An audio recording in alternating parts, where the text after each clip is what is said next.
One big mistake shattered a Navy SEAL's entire family, and no one ever dared to speak the truth. Years later, he returns to that land. Carrying doubt, confusion, and a past that was never explained. But while everyone wants him to sell it, only his dog refuses to leave. The dog keeps leading him to what was buried, a strange machine, forgotten journals, and a truth the whole town misunderstood. The deeper he digs, the more he realizes that mistake was never what he thought it was. And this time, if he walks away, he'll repeat the very path that broke his family. Before we begin, tell us where you're watching from. Don't forget to like and subscribe, and help us reach 1,000 followers so we can continue sharing meaningful stories. Now, let's begin the story. The morning Elias Rowe left the military didn't feel like an ending. It felt like someone had quietly removed the ground beneath him and expected him to keep walking. He stood outside a modest clinic building on the edge of a northern town, the kind of place where wind never really stopped moving and the sky always looked a little too wide. The air was cold, clean, almost painfully honest. It carried no memory of gunpowder, no echo of commands shouted in darkness. And yet, his body still listened for them. Elias was 35, standing just over 6 feet tall, his frame lean and disciplined in a way that spoke of years shaped by structure, not vanity. There was no excess in him, no unnecessary movement, no wasted posture. His face was clean-shaven, the sharp angles of his jaw and cheekbones exposed and like something carved rather than grown. His dark brown hair was cut short in a military style, slightly longer than regulation, as if he had allowed himself a fraction of freedom, but didn't quite know what to do with it. His skin was light, but weathered by cold winds and long exposure, carrying the subtle roughness of northern climates. But it was his eyes that unsettled people the most, gray-blue, steady, and deeply observant. They didn't judge, they didn't soften, they simply saw. And they had seen too much. He wore the same clothes he had been wearing for weeks now, a worn tactical combat shirt in muted military gray, the fabric softened by years, edges frayed slightly at the cuffs and shoulders. Beneath it, a dark red thermal layer showed at the collar, just enough color to break the monotony. His combat pants were old, earth-toned, faded at the knees, the pockets sagging slightly from use. His boots were scuffed, reliable. A military watch sat on his wrist, scratched but still precise. Everything about him was functional. Everything about him belonged to a life that no longer existed. Beside him sat Ash. The German Shepherd didn't move when Elias stopped. It simply adjusted its weight and settled into stillness, like a soldier waiting for the next command that never came. Ash was around 6 years old, its coat a natural blend of cream, gray, and black, a sable pattern that caught the light differently with every shift of its body. Its frame was strong but not bulky, built for endurance rather than intimidation. The dog's amber eyes were alert, always scanning, always processing. It didn't bark unnecessarily. It didn't seek attention. It watched, always watched. Ash wore a black harness with a subtle dark red trim, practical and worn, the kind used for working dogs rather than pets. A handle rested along its back. Elias's hand had found it more than once in moments where balance meant more than standing upright. "Let's go," Elias said quietly. The words felt strange in his mouth, too soft, too optional. Ash rose immediately, not because of the command, but because it had already decided to move. They walked to the truck without speaking again. The call about Walter Rowe came 3 days later. Elias almost didn't answer. He was in his apartment at the time, sitting on the edge of a chair he hadn't bothered to push back against the wall. The room was quiet, but not peaceful. There's a difference. One invites rest. The other forces you to hear everything you've been avoiding. The phone rang once, twice. On the third ring, Ash lifted its head. That was enough. Elias picked up. "Mr. Rowe?" The voice on the other end was calm, professional. "This is Daniel Mercer from Mercer and Hale Legal Office." Elias didn't respond immediately. He watched the dust in the sunlight drifting through the window, measured, slow. "We're calling regarding your grandfather, Walter Rowe." That name didn't land like grief. It landed like something half-buried being uncovered. "I don't have a grandfather," Elias said flatly. A pause. "Mr. Rowe passed away last week," the man continued gently, "and according to his will, he has left you his property." Elias blinked once. Ash stood up. That was the first thing that felt wrong. The drive north took nearly 6 hours. The further they went, the less the world seemed to care about direction. Roads narrowed. Towns became scattered. The sky stretched wider, emptier. Elias drove without music, without distraction. Just the hum of the engine and the quiet presence of Ash in the passenger seat. He hadn't thought about Walter Rowe in years. Not really. There had been a time, brief, distant, when he was a child, maybe 8 or 9, standing in a field that seemed too large for someone his size. Walter had been there, older even then, a man of few words and deliberate movements. His hands had been rough, stained by soil that never seemed to wash out completely. "Don't look at the land," Walter had told him once. "Feel it." Elias had laughed. He hadn't understood. No one in the family had. And then, something had happened. No one explained it properly. They just left. And Walter stayed. The property sat at the edge of nothing. 52 acres of land that looked, at first glance, untouched by purpose. The soil stretched out in muted tones, brown, gray, lifeless in patches. The house was old, wooden, worn by years of weather.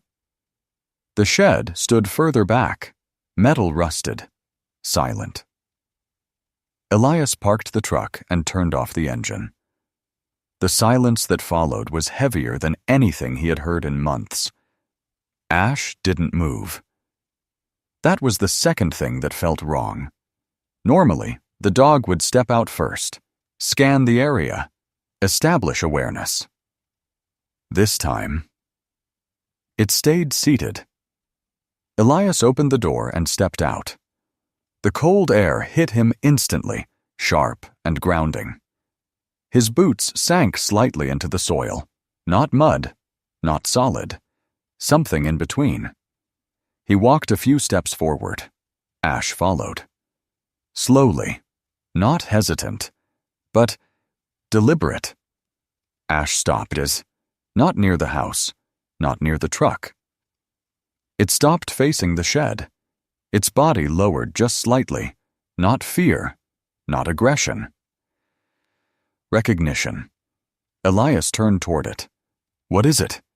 Ash didn't look at him. It kept staring at the shed, ears forward, muscles quiet but ready. Then, without warning, it moved, walking ahead, not fast, not urgent, but certain, as if it had been here before, or as if something inside that place was still waiting. Elias followed. Each step felt heavier than it should have. The closer they got to the shed, the more something in his chest tightened. Not panic, not memory. Something older, something quieter. The door was locked. Rusted chain, old metal, untouched for years. Or so it seemed. Elias reached out, brushing his fingers against the surface. Cold, rough. Ash circled once, then sat down directly in front of the door. Waiting. Elias looked at the chain again, then at the land behind him, then back at the shed. He exhaled slowly. "I just came here to see it," he murmured. "That's it." But the words didn't convince him, and they didn't convince the dog. He stepped back. The land stretched behind him, empty, quiet, forgotten. Worthless, they would say. Sell it or walk away. To his on. That would be the logical thing. That would be the easy thing. Elias looked down at his hands. They were steady. Too steady. That was the problem. He had been trained to act when things didn't make sense, to move forward when something felt off, not to walk away. Ash shifted slightly, its tail brushing the ground once. Not impatient, just present. Elias turned his gaze back to the shed, to the place the dog refused to ignore, to the part of the land that didn't feel empty. And for the first time since he left the military, something inside him didn't feel lost. It felt pulled. The first night Elias Rowe spent on the land, he didn't sleep. It wasn't because of fear, not the kind that made your heart race or your breath shorten. This was something quieter, a kind of awareness that settled into the bones and refused to leave. The house smelled like time. Old wood, faint mildew, something metallic underneath it all, like tools that had been left untouched but not forgotten. Elias moved slowly through the space, each step measured, not because he was cautious, but because that was how he had learned to exist. Every movement had purpose, even when there was no mission. Ash followed behind him, not close, not far. The dog's paws made almost no sound on the wooden floor. Its ears flicked occasionally, picking up things Elias couldn't hear. Or maybe things he refused to. Elias paused near a window. Outside, the land stretched into darkness, faint outlines of uneven soil barely visible under the pale wash of moonlight. It looked like nothing, and yet it didn't feel like nothing. He ran a hand through his hair, then rested it briefly on the back of his neck. A habit he had never been able to shake. The kind of small, unconscious motion that only showed up when his thoughts were too loud. "This is temporary," he muttered. Ash didn't respond. It rarely did. But it looked at him. Not in confusion, not in expectation. Just watching. Elias exhaled and turned away. Morning came sharp and unforgiving. The kind of cold that didn't ease you into the day, but forced you into it. Elias stepped outside before the sun had fully risen, the air biting against his skin, waking him more effectively than any memory ever could. Ash was already awake, standing, facing the land. The same direction as the night before. Elias followed its gaze. The soil looked no different in daylight, patchy, uneven, dull. But there were small details now, subtle depressions, slight discolorations, areas where the texture shifted just enough to suggest something beneath the surface. He crouched down, pressing his fingers into the earth. Cold. Dense. Resistant. He tried to push deeper. It didn't give. A memory surfaced, uninvited. A smaller hand beside his, dirt falling through fingers. A voice, low and steady. "Don't force it." Elias pulled his hand back. Yeah, he said quietly. Didn't work out so well for you either. The words came out harsher than he intended.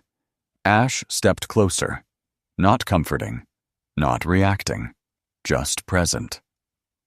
By midday, the first visitor arrived. Elias saw the truck before he heard it, dust rising along the narrow road leading to the property. It slowed as it approached, then stopped just short of the house. The man who stepped out moved with the kind of confidence that came from knowing exactly why he was there. Victor Hale. He was in his late 40s, maybe early 50s. Clean-cut in a way that didn't belong to this place. His dark hair was neatly styled, not a strand out of place despite the wind. His coat was long, charcoal-colored, tailored, too refined for a field like this. His shoes were polished. That alone said enough. Victor adjusted his sleeves before walking forward, his gaze scanning the land briefly before settling on Elias. You must be Roe. Elias didn't move to greet him. That depends on who's asking. Victor smiled. It didn't reach his eyes. Victor Hale. I handle property acquisitions in this region. He paused, glancing toward the land again. And I'll be direct. I'm interested in buying this parcel. Ash stepped forward slightly. Not aggressive. Just enough. Victor's eyes flicked toward the dog for half a second. That was all it took to see the calculation behind them. Beautiful animal, he said. German Shepherd? Elias didn't answer. Victor continued anyway. You've inherited something complicated here, he said, his tone smooth, practiced. This land hasn't produced anything meaningful in years. The soil composition alone, heavy clay, poor drainage, it's not something you want to deal with. Elias watched him, not listening to the words, listening to the rhythm, the certainty, the assumption. How much? Elias asked. Victor didn't hesitate. 80,000. The number landed. Not small, not insignificant, more than enough to walk away clean. Elias felt the weight of it, not as temptation, but as an exit, a simple one. Victor stepped a little closer. I can have paperwork ready by the end of the week, he added. You don't need to stay here. No need to invest time in something that won't give anything back. Ash shifted. A low sound, not quite a growl, vibrated in its chest. Victor paused, just briefly, then smiled again. Of course, he said. Take your time. After Victor left, the silence returned, but it felt different now, heavier, intentional.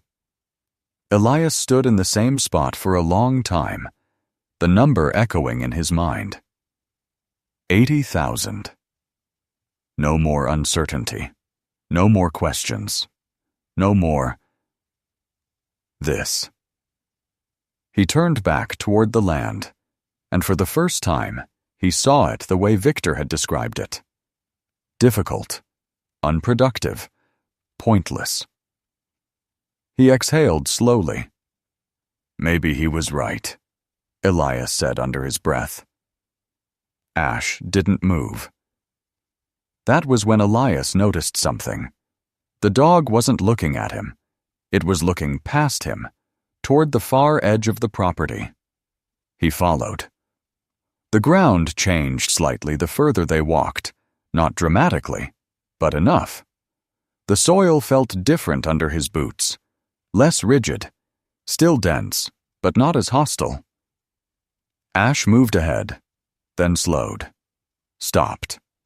It lowered its head, sniffing, circling once, twice. Then it sat. Elias stepped closer. There was nothing visible at first, just soil. But when he crouched down again and pressed his hand into it, something shifted. Not the ground. Him. The resistance was still there, but beneath it, something softer. A layer that hadn't fully hardened. A layer that could change. Ash suddenly dug. Not wildly, not frantically. One precise motion, then another. Elias frowned. "Hey!" The dog stopped, looked at him, then stepped back. Elias hesitated, then reached down himself. He brushed away the top layer of soil and found something beneath. Metal. Old. Rusted. Partially buried. Not random. Placed. He cleared more dirt away, revealing the edge of something shaped. Intentional. A piece of machinery. Or part of it. Elias's breath slowed. This wasn't just land. Something had been built here. Something that hadn't been removed. Something that had been left behind. He stood up slowly. The wind picked up slightly, carrying the faint smell of damp earth and something else, faint but distinct. Oil. Old oil. Elias turned toward the shed in the distance, then back to the spot in front of him, then to Ash. The dog was watching him again. Waiting. Not pushing. Not leading. Just there. Elias wiped his hands on his pants, the dirt leaving dark streaks against the worn fabric. He looked across the land once more. It didn't look empty anymore. Not completely. There were pieces, signs, things he hadn't noticed before, or things he hadn't been ready to see. $80,000. Or this. He let out a quiet breath. "Yeah," he said softly. "I'm not done looking yet." Ash stood. And this time, when it moved, Elias followed without hesitation. The metal wasn't large, not enough to be a machine on its own, just a fragment, curved, reinforced, shaped with intention. Elias brushed more soil away with slow, deliberate movements, revealing edges that didn't belong to anything natural. Ash stayed close, but not hovering. It watched Elias the way it always did when something mattered. Quiet, still, completely focused. Elias ran his fingers along the surface. Cold, corroded, old, but not abandoned. There was a difference. He stood up and looked toward the shed again.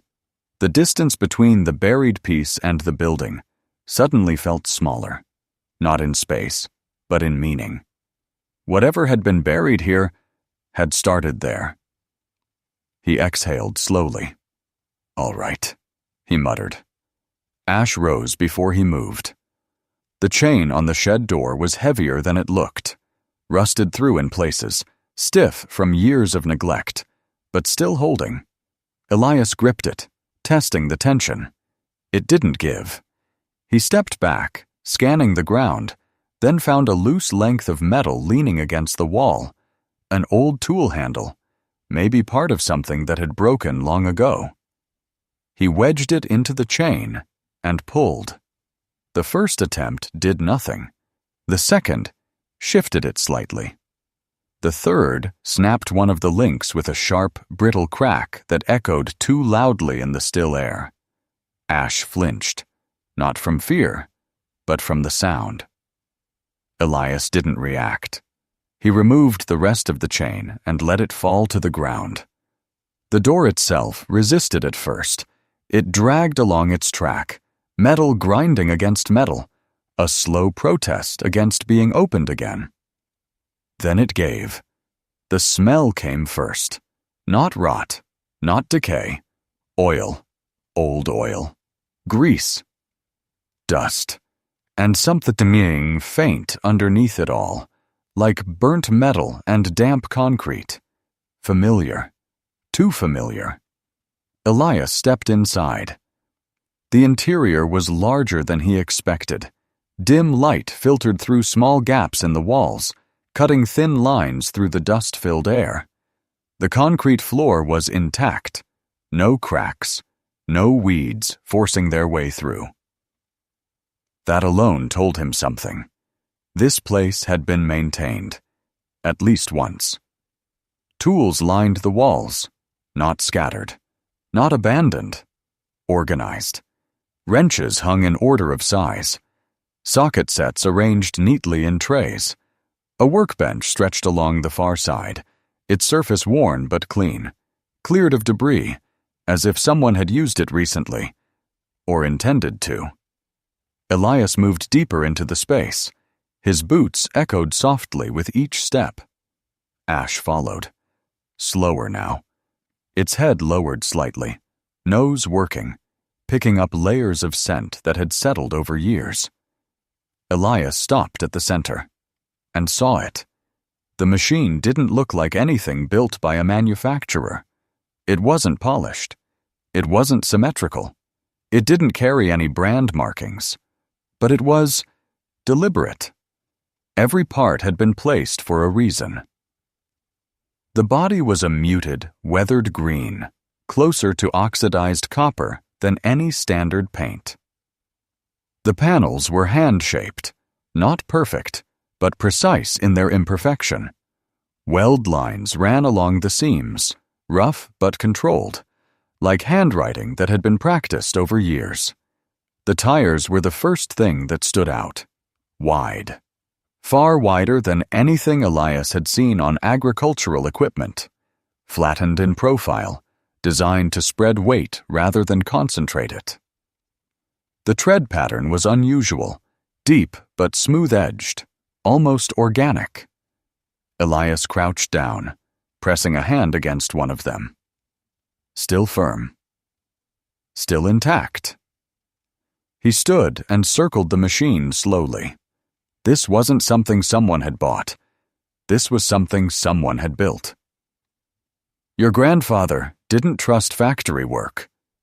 The voice came from behind him. Elias turned instantly, body tightening before his mind caught up. A woman stood in the doorway. She hadn't made a sound. That alone told him enough. Martha Klein. She was older, mid-60s, maybe a little more, but she didn't carry herself like someone fragile. Her frame was lean, slightly stooped at the shoulders, not from weakness, but from years of working close to the ground. Her gray hair was pulled back into a loose knot, strands escaping in the wind. Her face was lined, not just by age, but by weather and experience, the kind of lines that came from squinting into sunlight and refusing to look away from hard truths. Her eyes were sharp, clear, and tired in a way that didn't mean exhaustion. It meant memory. Elias straightened. You don't knock? He said. Martha stepped inside, brushing dust from her coat. You don't hear knocking when you're thinking too loud, she replied. Her voice was steady, not unkind, just direct. She walked past him, stopping near the machine. Her hand hovered over it, but didn't touch. He built this after the first failure, she said quietly. Elias didn't respond. He watched her, waiting. Martha glanced at him. You know about that part? I know enough. She shook her head slightly. No, she said. You know what they told you. She turned back to the machine. This land didn't fail on its own, she continued. Your grandfather rushed it, tried to force it to behave like other soil, used the wrong equipment, compacted it so badly it couldn't breathe. Elias felt something tighten in his chest. That word again. Force. Ash suddenly moved, not toward Elias, not toward the door. It walked to the far corner of the shed and stopped beside a small wooden cabinet that looked no different from the others lining the walls. Then it sat and waited. Elias frowned. What is it? The dog didn't move. Martha followed his gaze. That one hasn't been opened in years, she said. Elias stepped over, hesitating only briefly before pulling the cabinet door open. Inside were notebooks. Dozens of them. Stacked carefully. Each one labeled. Dates, measurements, observations. Elias picked one up, flipping it open. Handwritten notes filled every page, tight, consistent, methodical. He scanned a line, then another, then stopped. Tested after heavy rain, he read quietly. No rutting, no compaction. Soil response improved. His fingers tightened around the page. Martha watched him. He didn't stop after the failure, she said. He changed. Elias swallowed. He lost everything, Martha continued, her voice lower now. Your father took your mother and left. The bank took the house. People stopped listening. Elias stared at the notebook. The handwriting didn't waver. Page after page, year after year. He stayed, Martha said. Not because he had anything left, but because he needed to fix what he broke. Elias closed the notebook slowly. And did he? He asked. Martha didn't answer right away. She looked at the machine again, then at the ground beneath it. He got closer than anyone else ever did, she said. Elias stepped back, letting the weight of the space settle around him. The machine, the notebooks, the buried metal outside. This wasn't failure. This was work. Years of it. Silent, unrecognized, unfinished. He looked down at his hands, calloused, steady, too used to solving problems quickly, too used to forcing outcomes. Ash returned to his side. Elias rested a hand briefly on the dog's back. Warm, grounded. Isalm. You're thinking of selling, Martha said. It wasn't a question. Elias didn't deny it. 80,000, he said. Martha nodded once. Sounds about right for land people don't understand. Elias let out a quiet breath. I'm not him, he said. Martha looked at him. No, she agreed. You're not. She paused. But you're standing in the same place. The wind outside picked up slightly, rattling the metal walls just enough to remind them the world was still moving. Elias turned back toward the open door. The land stretched out beyond it, uneven, difficult, alive in ways he hadn't noticed before. He glanced once more at the machine, then at the notebooks in his hand, then at Ash. The dog didn't move, didn't react, just stood there, waiting. Elias nodded slightly, not to Martha, not to the dog, to something else, something quieter. I'm not done here, he said. The shed didn't feel abandoned anymore. It felt paused. Elias Rowe stood in the center of it, the notebook still in his hand, his thumb resting between two pages as if he had stopped time there on purpose. Dust moved lazily through the thin light cutting in from the cracks above, drifting like something suspended between past and present. He didn't sit. He didn't lean. He stayed standing, because standing was what you did when something inside you hadn't decided whether to move forward or pull back.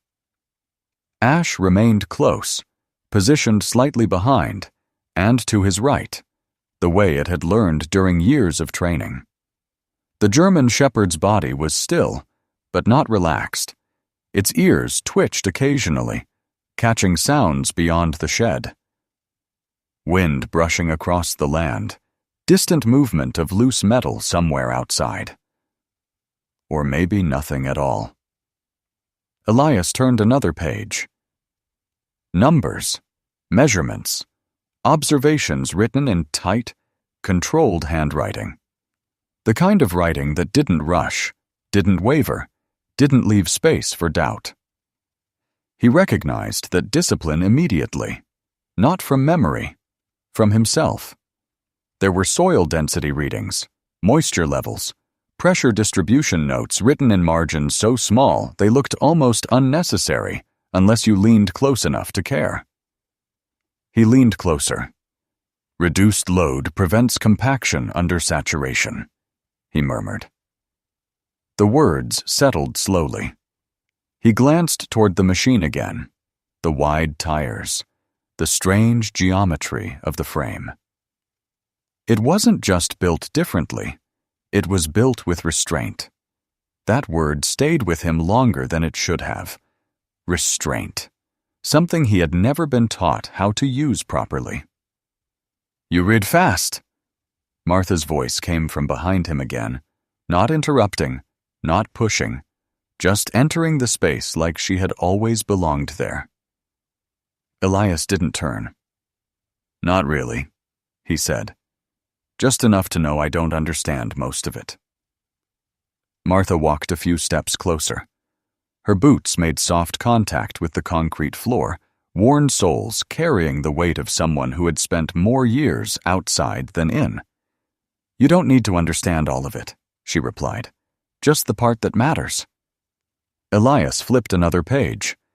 "What part is that?" Martha didn't answer right away.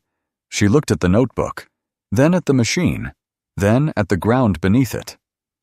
"The part where he stopped trying to win," she said quietly. Elias finally turned. Her face hadn't changed, but something in her tone had. Not softer, not harder, just certain. "He didn't stop working," she continued. "He stopped forcing it." Elias let the words sit between them. Then he shook his head slightly. "That doesn't fix anything," he said. "It didn't fix it fast," Martha replied. "But it fixed it right."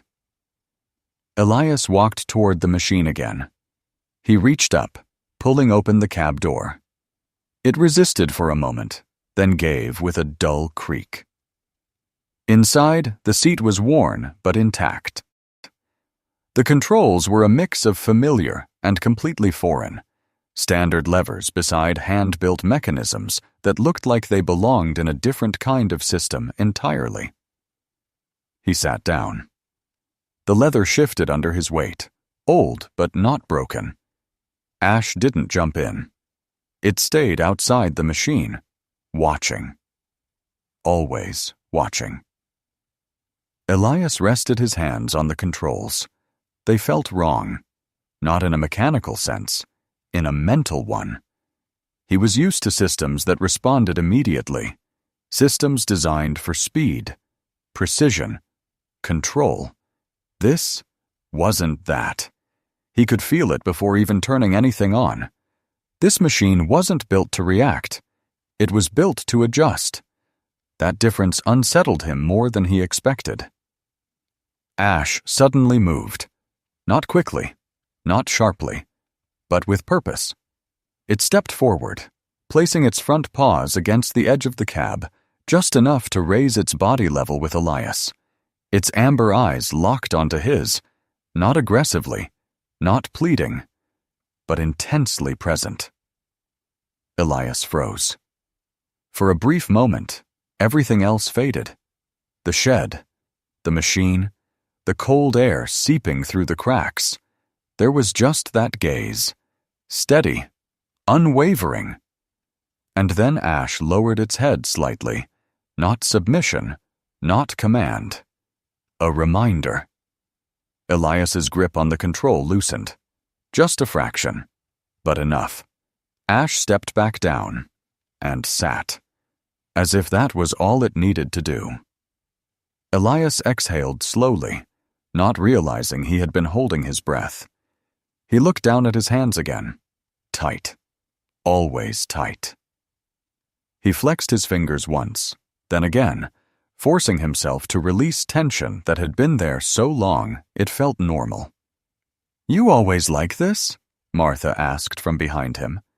Elias glanced back. "Like what?" "Like you're about to break something just by holding it." He didn't answer, because she wasn't wrong. He stepped down from the machine. The ground felt different now, not physically, internally.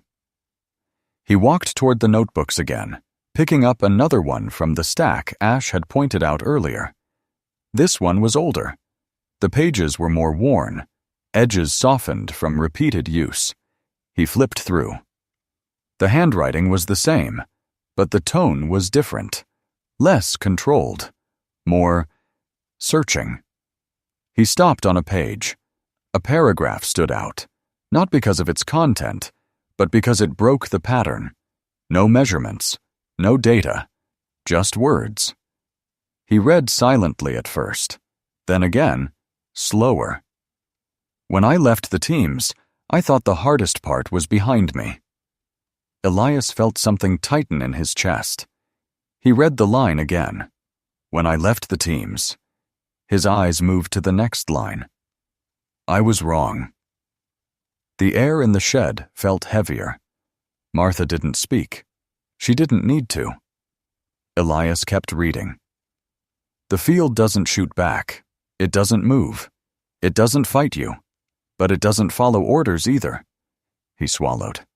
I tried to treat it like something that needed to be controlled, something that needed to respond. His fingers pressed slightly into the paper. I forgot how to listen.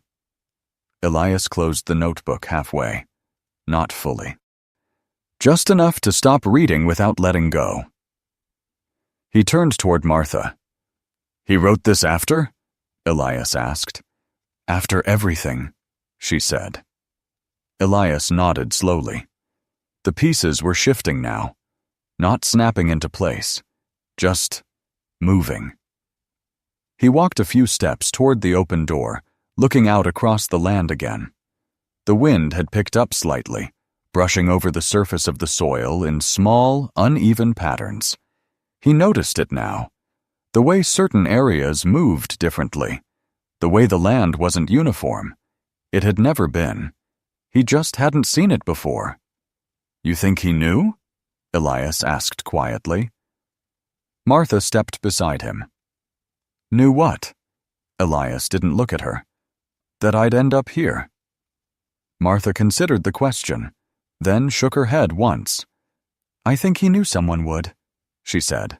Elias let out a quiet breath. That's not the same thing. No, Martha agreed. It's not. Ashta stepped out into the field.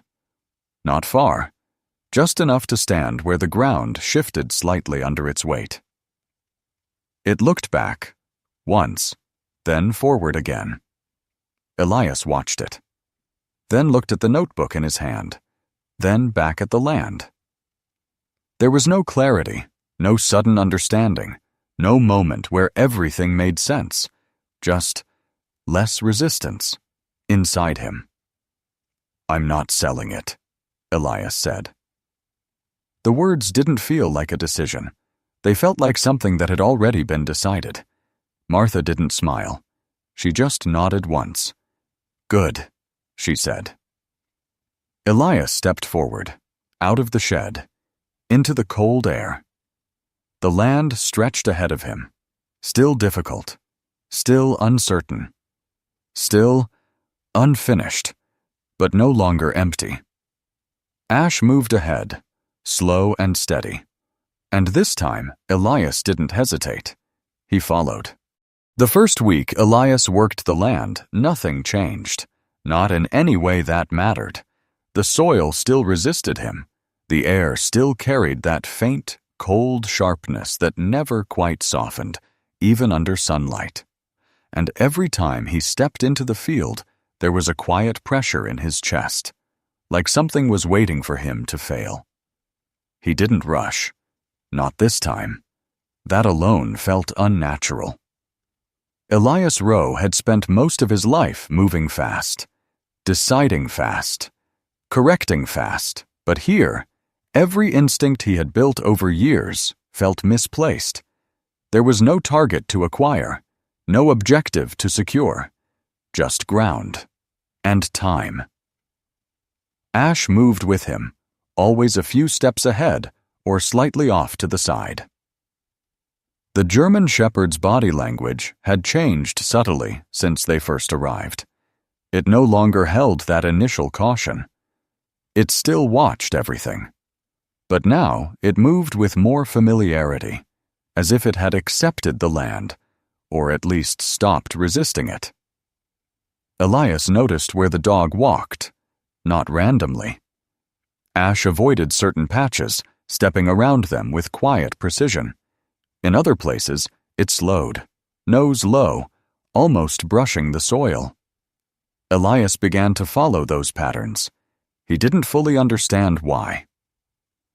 He just did. Martha visited every morning. She never announced herself, never knocked. She simply appeared at the edge of the property, hands tucked into the pockets of her worn coat, observing before speaking. She carried the same presence every time, steady, grounded, not trying to impress or convince. That alone made her easier to trust. "You're still thinking too much," she said on the third morning. Elias didn't look up. "I'm working," he replied. Martha stepped closer, glancing at the shallow lines he had begun marking in the soil. "You're planning," she corrected. "Not the same thing." Elias paused, resting the tool against his leg. "What's the difference?" Martha crouched beside him, picking up a small clump of earth. She pressed it lightly between her fingers, then let it fall apart. "Planning assumes control," she said. "Working listens first." Elias watched the soil break apart. It didn't crumble cleanly. It clung, held, resisted. He nodded slowly. "I'm trying," he said. "I know," Martha replied. "That's why you haven't left." By the end of the week, Elias had begun using the machine, carefully, deliberately. He didn't push it hard, didn't test its limits. He followed the notes, adjusting pressure, moving slowly across the sections Martha had pointed out. The wide tires pressed into the soil without sinking deep. The machine moved like it belonged there, not forcing the ground to change, but shifting with it. Elias noticed the difference immediately. Not in results, in resistance. The land still pushed back, but not as violently. It was negotiating. That thought stayed with him longer than it should have. The first shoots appeared on the 8th day, small, fragile, easy to miss if you weren't looking closely. Elias crouched beside one, his shadow falling across the thin green stem. He didn't touch it, just watched. Ash sat nearby, ears relaxed, body still. For a brief moment, something inside Elias settled. Not completely, but enough to feel it. It didn't last. 3 days later, the green was gone. Not all of it, just patches, uneven, wrong. Elias stood in the middle of the field, scanning the area slowly. The soil looked darker in those sections. He knelt, pressing his fingers into it. Wet, too wet.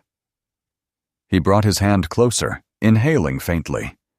There was a smell, subtle, sharp, not natural. His jaw tightened. Ash reacted first. The dog moved quickly this time, faster than Elias had seen since they arrived. It cut across the field, stopping abruptly at the edge of the affected area. Its body stiffened, head lowered, nose working rapidly. Then it let out a low, controlled growl. Not loud, not aggressive, but certain. Elias followed, heart rate rising, not from fear, but from recognition. Something wasn't wrong. Something had been done. Ash pawed once at the soil, then stepped back, looking at Elias with that same steady intensity. Not asking, telling, Elias's gaze shifted across the land, his mind already moving ahead of the moment. He wasn't looking for what had happened. He was looking for who. Martha arrived later than usual that day. Elias was already waiting near the edge of the damaged section. "You see it?" he asked without greeting. Martha walked slowly across the ground, her eyes scanning the soil, the remaining plants, the pattern of damage. She didn't answer immediately. She crouched, touching the earth lightly, then bringing her fingers to her nose. Her expression changed. Subtle, but enough. "That's not from the land," she said. Elias nodded once. "I know." Martha stood. Her gaze shifted outward, toward the distant road. "Someone didn't like what you were doing," she said. Elias's jaw tightened again. "Or liked it too much," he replied. The next few days were worse. Word spread, fast. People in town began to talk, quietly at first, then more openly. "He's doing the same thing his grandfather did. Land's cursed. Some things don't change." Elias heard it all, not directly, but enough. He didn't go into town much, but when he did, he could feel it. The glances, the hesitation in conversations, the way people looked at the ground when he passed. It wasn't hostility. It was worse. Doubt. Victor Hale returned on the 4th day after the damage. This time, he didn't wait at the road. He walked straight onto the property. Elias saw him coming and didn't move. Victor's coat was the same, clean, untouched by the land around him. His expression was calm, almost sympathetic. "I heard," Victor said, stopping a few feet away. "Unfortunate." Elias didn't respond. Victor glanced toward the damaged area. "You see what I meant now," he continued. "Some land doesn't change, no matter how much effort you put into it." Ash stood beside Elias, silent, watching. Victor's eyes flicked briefly toward the dog again, then back. "I can still take it off your hands," he said. "Same offer. Maybe better. Save you the trouble." Elias felt the weight of those words settle in. Not temptation, pressure. Victor stepped slightly closer. "You don't have to prove anything," he added. That was the mistake. Elias's gaze sharpened. "I'm not trying to prove anything," he said quietly. Victor tilted his head slightly. "No?" he asked. Elias shook his head. "I'm trying to understand something." Victor's expression didn't change, but something behind it did, just for a second. Then it was gone. That night, Elias sat on the steps outside the house. The land stretched out in front of him, quiet again, as if nothing had happened. Ash lay beside him, head resting on its paws, eyes half open. Elias leaned forward, elbows on his knees. He thought about the first failure, not his, Walter's, the rushing, the forcing, the need to make something work. Now. He could feel it creeping back in. That same instinct. Fix it. Push harder. Correct the mistake. But the notebook's words stayed with him. "I forgot how to listen." Elias exhaled slowly. Ash shifted slightly, pressing closer, grounding him. He looked out across the land again. The damaged patches were still there. Obvious, ugly, wrong. But they didn't feel like the end. Not anymore. Elias stood. "All right," he said quietly. Not to Ash, not to anyone, just to himself. "I'm not done." Ash stood with him, and together they stepped back into the field. The town did not speak loudly. It never had. Judgment here came in quieter ways, longer glances, shorter conversations, doors that closed just a second too early. Elias felt it the moment he stepped into the small general store on the edge of town. The bell above the door chimed, sharp and clean, cutting through the low hum of conversation. It stopped almost immediately. Elias didn't look up. He didn't need to. He could feel it.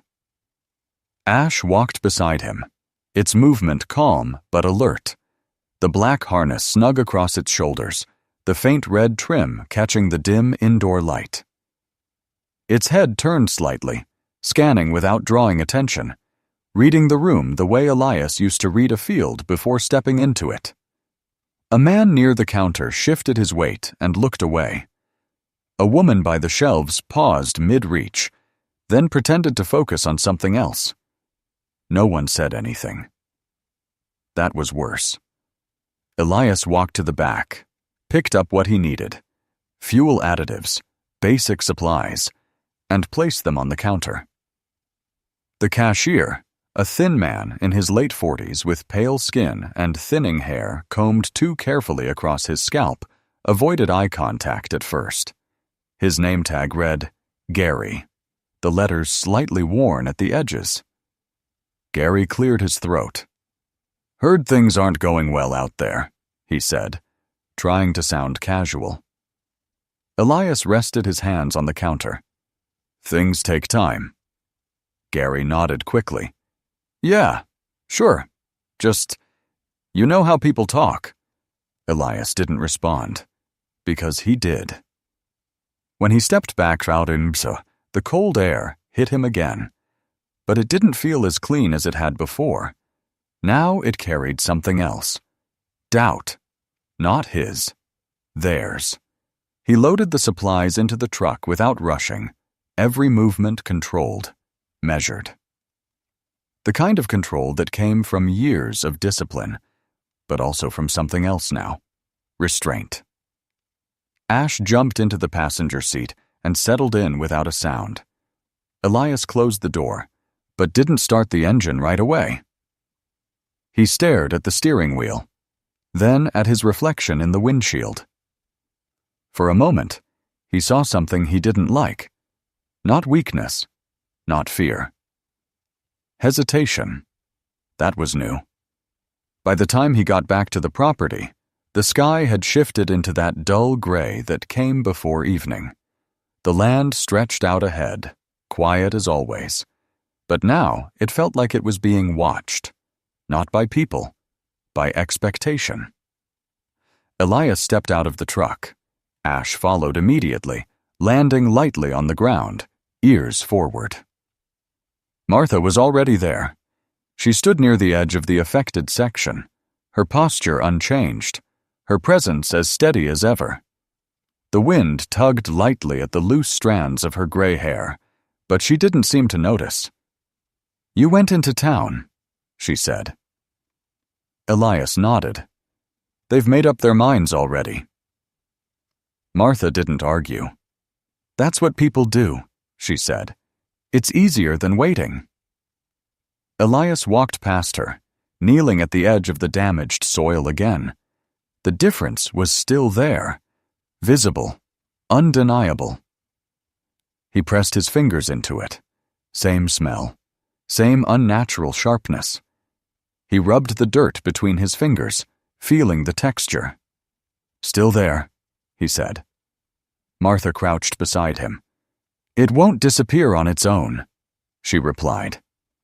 Elias looked up. "I'm not waiting for it to." A low engine sound approached from the distance. Not unfamiliar, not threatening, just out of place. Elias stood slowly, turning toward the road. A delivery truck came into view, its faded paint and slightly uneven motion suggesting years of use rather than neglect. It slowed as it approached the property, then came to a stop a short distance away. The driver stepped out. Noah Briggs. He was in his early 30s, maybe a few years younger than Elias. medium height, average build, with a face that carried an easy kind of openness. His brown hair stuck out unevenly from beneath a worn baseball cap, and his jacket, thick, practical, slightly oversized, looked like something he had owned for years. He waved awkwardly as he walked closer. "Hey," Noah called out. "Didn't mean to just show up like this." Elias studied him. "Then why did you?" Noah scratched the back of his neck, a nervous habit that didn't quite hide his discomfort. I think I might have something you need to see." Martha straightened slightly. "What kind of something?" she asked. Noah hesitated, then gestured back toward his truck. "Something I didn't realize mattered, until now." Ash moved before Elias did. The dog stepped toward Noah, not aggressively but with focus, its body angled slightly, nose working, reading more than just scent. It paused just short of him, then shifted its attention, not to Noah himself, but to the truck behind him. Specifically, the front, the windshield. Elias followed the dog's gaze and saw it, a small black device mounted just beneath the rearview mirror. A camera. Ash sat, still, certain. Elias felt something click, not loudly, not dramatically, just enough. "You keep that running all the time?" Elias asked. Noah nodded. "Yeah. Company policy. Covers liability, accidents, stuff like that." Elias took a step closer. "And you were here the other night?" Noah's expression tightened. "I was," he said. "Late delivery. Got turned around trying to find the place, so I stopped out here for a bit." Elias's pulse slowed, not racing, focusing. "You didn't come up to the house?" "No," Noah said quickly. "Didn't want to bother anyone. I just sat in the truck for a few minutes." Martha's eyes narrowed slightly. "And the camera?" she asked. Noah swallowed. "It records everything." Minutes later, they were standing beside the truck. Noah opened the door and leaned inside, tapping through the small screen mounted near the dash. His fingers moved quickly, but not carelessly. He knew what he was looking for. Elias stood just behind him, arms relaxed at his sides, but his entire body focused forward. Ash sat near the front tire, eyes fixed on the same point. The video flickered to life. Night. Dark. The field barely visible under weak light. Noah scrubbed forward. "Right about here," he murmured. The image shifted, and then movement. A figure, distant at first, then clearer. Someone stepping into the field, carrying something, pouring. Not random, not accidental, deliberate. Elias's jaw tightened. He didn't need the image to sharpen further. He already knew. Victor Hale. No one spoke for a moment. The sound of the wind filled the silence instead. Martha exhaled slowly. "Well," she said, "that answers that." Elias nodded once, not in anger, not in shock, in confirmation. The next day, the town felt different. Not warmer, not welcoming, just quieter. Word spread again. But this time, it moved differently, slower, heavier. People didn't look away as quickly. Gary at the store met Elias's eyes for a second longer than before. Didn't apologize. Didn't need to. It was enough. Victor didn't return. Not immediately. And that told Elias everything he needed to know. Back on the land, the work continued. Not harder. Not faster. Just clearer. Elias adjusted the machine settings again, following the notes more carefully now, not as instructions, but as observations. He tested small sections first, watched, waited. Ash moved with him, the same steady presence, the same quiet awareness. Martha stayed close, offering guidance only when necessary. "You don't fix it all at once," she said one afternoon. "You fix what you understand." Elias nodded. "I'm starting to." The damaged soil didn't recover overnight. It didn't need to. What mattered was something else. Elias stood at the edge of the field as the sun dipped lower, casting long shadows across the uneven ground.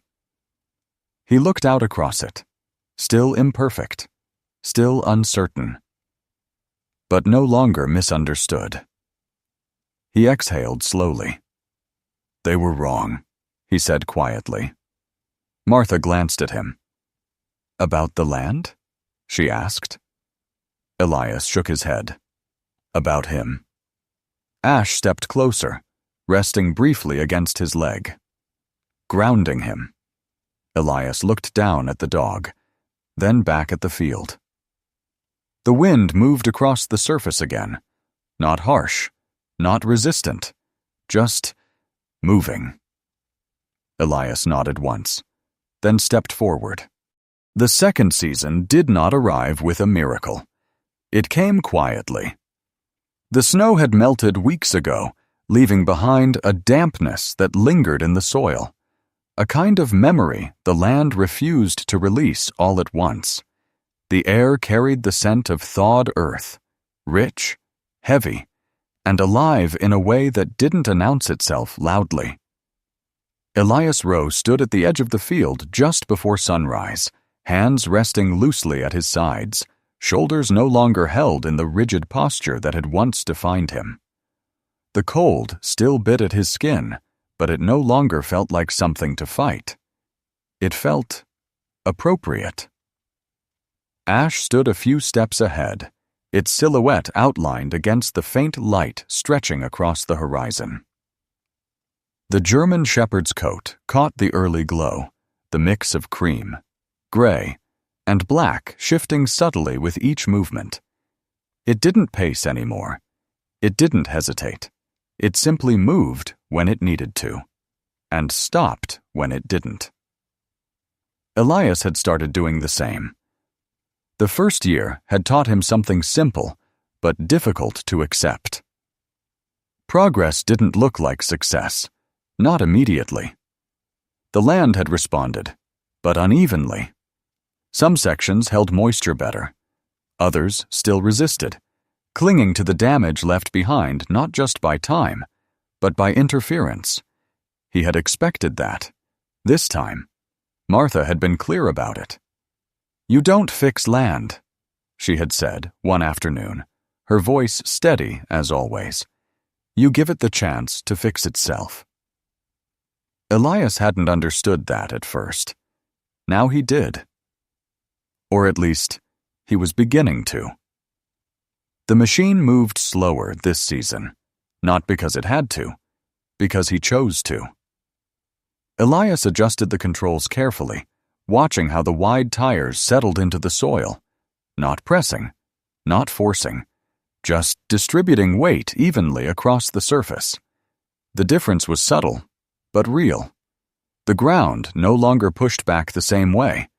It responded, not immediately, but honestly. Ash walked along the edge of the field, occasionally stepping into areas Elias had already worked through, pausing, lowering its head slightly, as if confirming something invisible. He had stopped questioning that behavior, not because he fully understood it, but because it had never been wrong. By mid-season, the green came back. Not all at once, not dramatically, but steadily.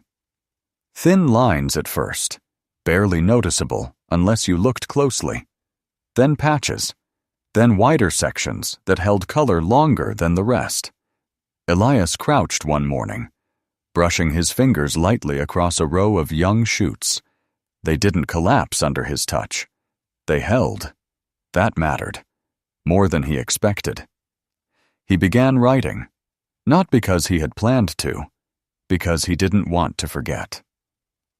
The notebooks inside the shed had become something else to him, not records, not instructions. Evidence that someone had stayed long enough to understand something no one else had waited for. Elias used one of the older notebooks, flipping past pages filled with Walter's handwriting before finding an empty section. His own writing wasn't as precise, not yet, but it was steady. He recorded what he saw, not what he hoped, not what he expected, just what was there. One evening, as the light began to fade and the sky shifted into that soft gray blue that came just before night, Ash stopped again. Not near the house, not near the shed, in the middle of the field. Elias noticed immediately. The dog didn't sit this time. It stood completely still, its body aligned with something Elias couldn't see. Its ears tilted forward slightly, but not in alertness, in attention. Elias walked toward it slowly. "What is it?" he asked quietly. Ash didn't move. Elias followed the line of its gaze. There was nothing there, just land. But the wind shifted, and for a brief moment, Elias felt something. Not a sound, not a presence. Something quieter. Recognition. He didn't know what it meant, but he didn't dismiss it. Ash exhaled softly, then turned and walked back toward him. And whatever that moment had been, passed. The harvest came without ceremony. Elias didn't invite anyone to watch. Didn't make an announcement. He simply worked. The machine moved steadily across the field, its low hum blending with the sound of dry stems giving way under controlled pressure. The air carried that distinct scent of mature crops, earthy, warm, almost sweet in a way that felt earned rather than given. Martha arrived halfway through. She didn't say anything at first. She just stood at the edge, watching. Elias noticed her, but didn't stop. He finished the row he was on, then shut down the machine and stepped down. The ground beneath his boots felt different now. Not soft, not easy, but balanced.